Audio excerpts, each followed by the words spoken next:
Hey y'all, I have had a ton of questions from y'all, lots of y'all, about this new piece that I'm working on with all this beautiful, beautiful texture.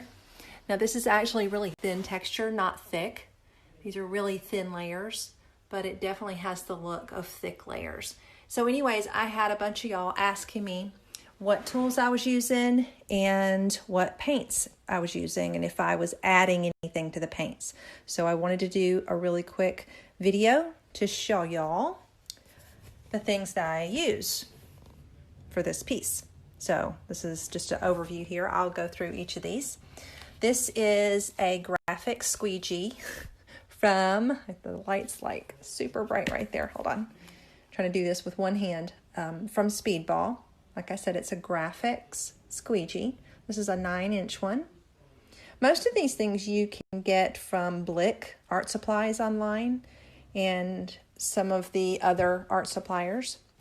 Now this one is just one of their clear squeegees. I think it's also like a printmaking squeegee as well. And then this one here, I actually got on Amazon. And Jessica Swan posted about this. She's an abstract artist in Australia. She uses this for some of her work. And so I went on the hunt trying to find one myself because I was like, I want to try that tool. And I got it on Amazon. So I think it's like a Red Rover fabric and graphic squeegee. It's also, let's see, yep, there it is. Also made by Speedball.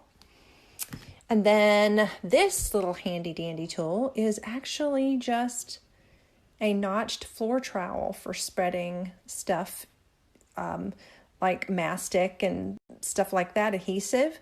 I got it at one of our local hardware stores. I can't remember if I got it at Lowe's or Home Depot. So a place like that would be where you'd find something like that. And then I didn't use any kind of medium in my paints. I just am using, gosh, this is not, there we go. This is actually from Daniel Smith. This is their heavy body acrylic that they used to make. They no longer make acrylic paints anymore, which is a bummer. And the other paints I used were a Liquitex heavy body. These are all professional level acrylic paints. So they're super, super high quality, meaning they have lots of pigment and very little binder. And then this one is a French paint from Paris.